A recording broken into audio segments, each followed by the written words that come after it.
We are going to take culture this week in 3 segments. So there will be 3 unique segments to this particular chapter in your book, chapter 2. We are first going to talk about the components of culture. We will get definitions.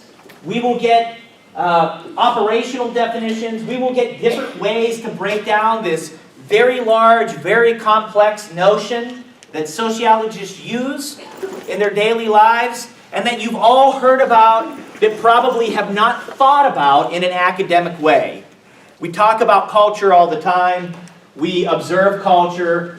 We as Americans have an interest in culture, specifically pop culture. However, we don't typically use the language, the terms, and break down the notion of culture the same way that sociologists do.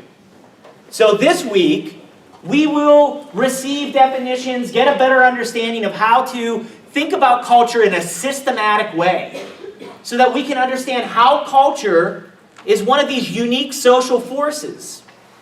One of these things that bears down upon the individual, influencing him or her to act in a certain way, to behave in a certain way, to make certain decisions out of a myriad of possible decisions.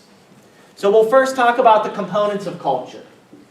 Then we'll talk about how culture gets created. You know, we're all born into a culture. And as such, we tend to forget the fact that culture doesn't come out of thin air. It's not just something that exists. It gets created, inhabited, reproduced, and changes. So we're going to talk about how culture gets produced, how culture gets changed over time, and why we tend not to notice the production of culture and its changes. And then finally, in segment 3, we're going to talk about the effects of culture. The fact that culture does, in some way, impinge upon the individual, is a social force that moves a person to act, to behave, to think, to make decisions in a certain way out of a myriad of possibilities, out of a myriad of behaviors, out of a myriad of ideas. Culture helps to narrow us down to several. So we'll talk about the effects of culture. We'll not just talk about the effects of culture on the individual, but we'll talk about the effects of culture on society. Not only does culture influence individuals, it also influences these other sociological phenomena that we've already discussed.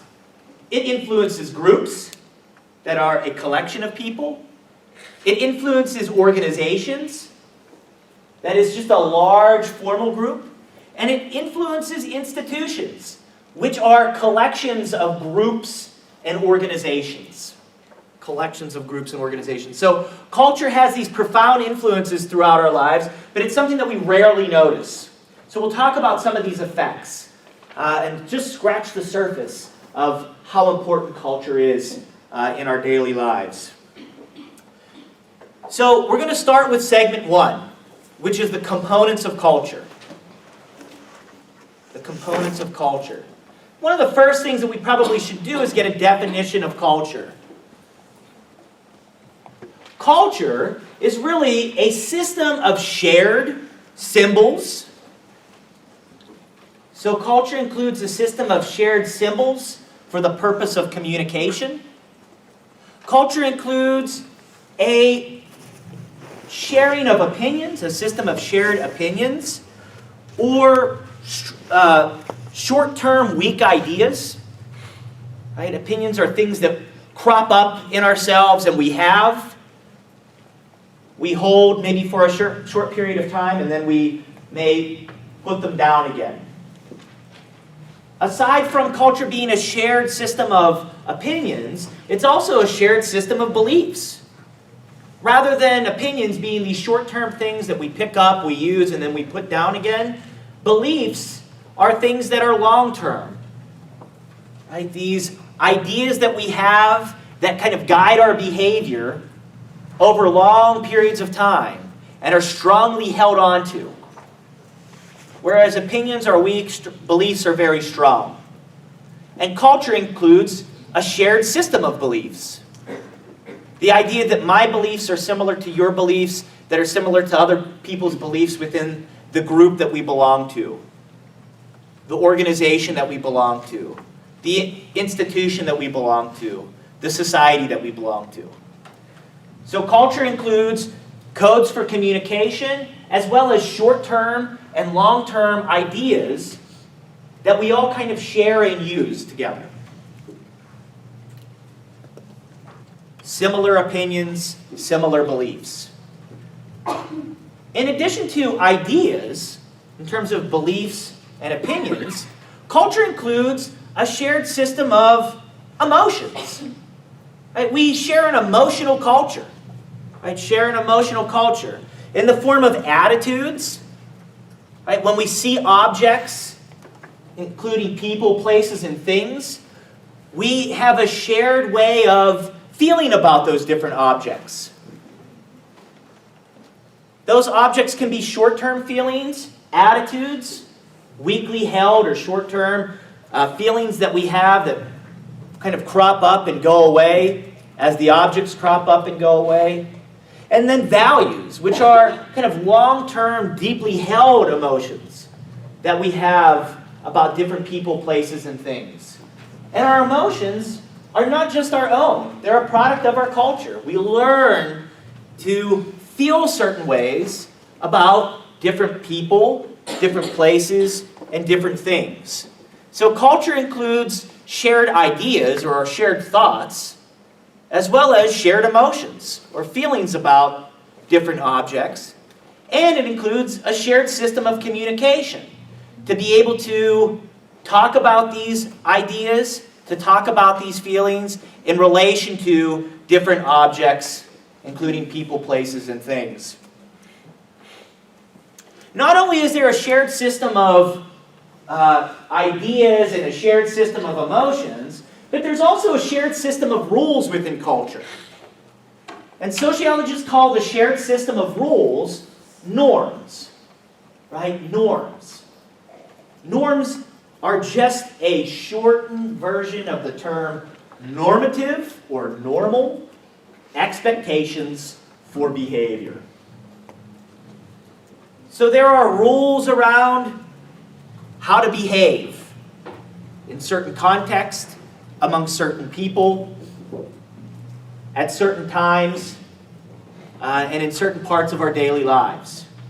So culture includes a system of ideas, a system of emotions, a system of rules, and then it actually includes patterns of behavior, how to behave, as well as how we see others behave. So culture includes a system of shared patterns of behavior, known as practices, ways that we do things, right? Ways that we do things within a group, within an organization, within an institution, or within a society.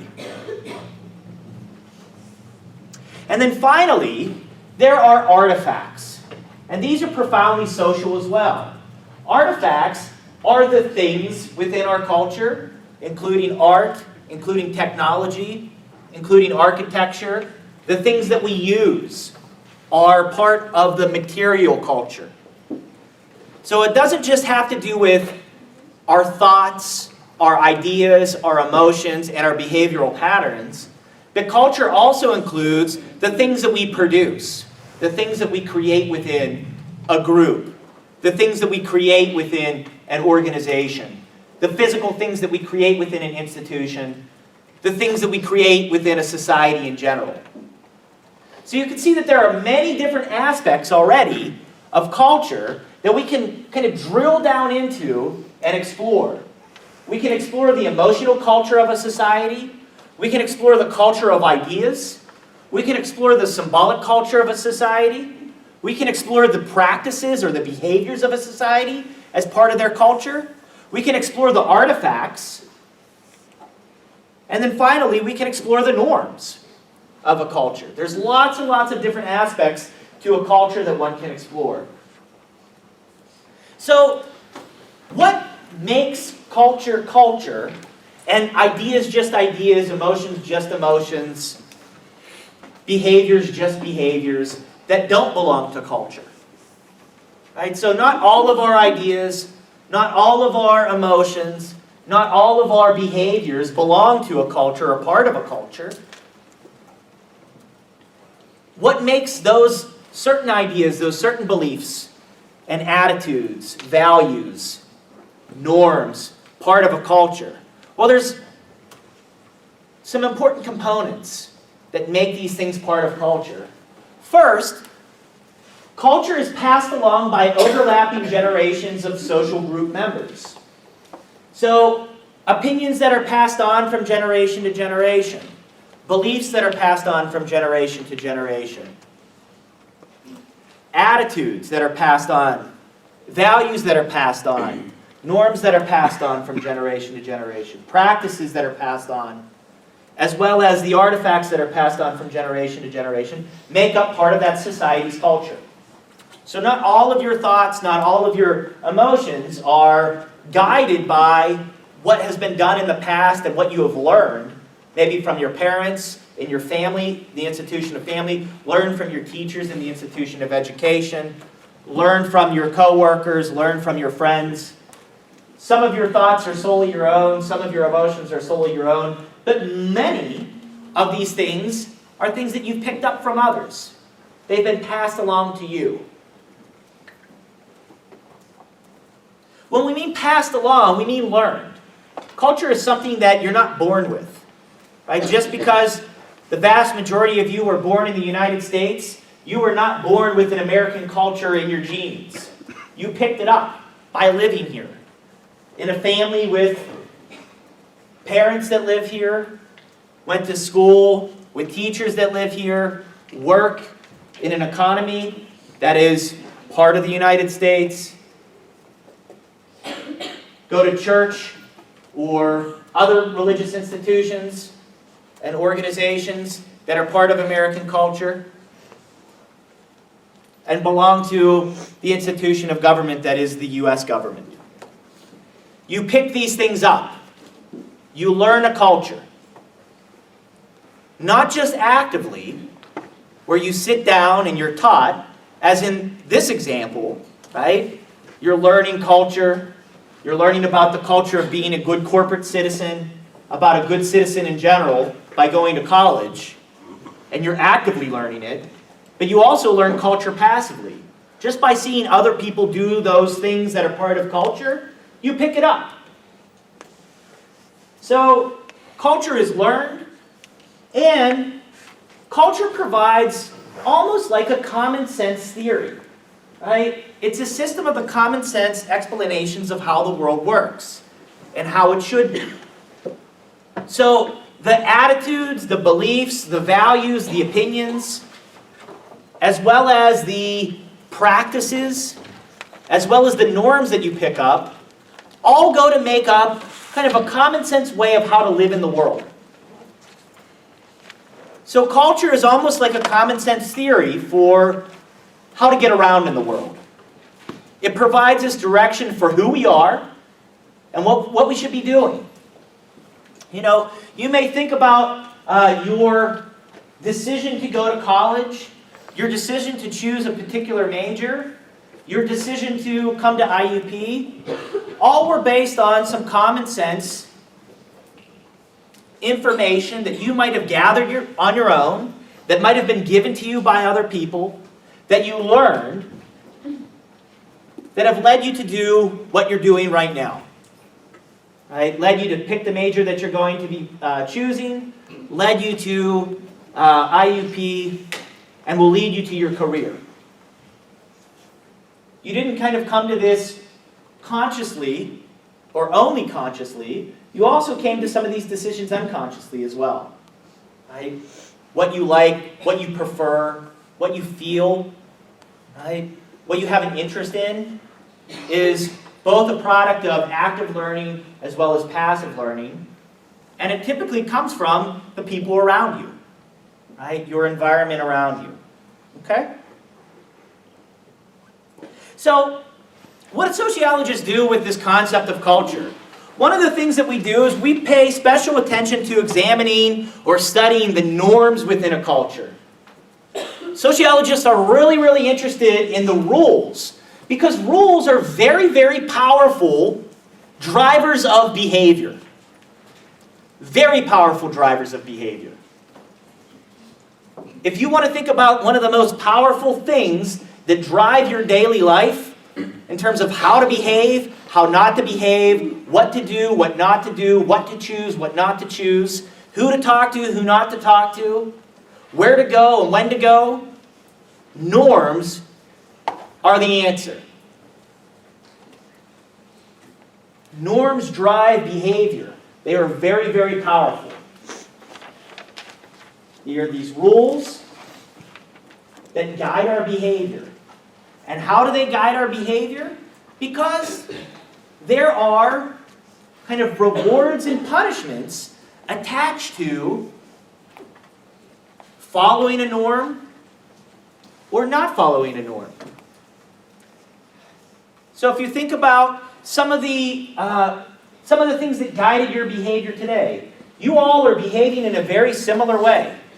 You all came to the basement of the brand new HSS building. You're all sitting in my class. You all have your notebooks out. You're all taking notes. You're all following the class rules. And you're following the more general patterns of norms around being a college student. Why are you behaving in this manner? Because there is a very strong incentive attached to you behaving in this way.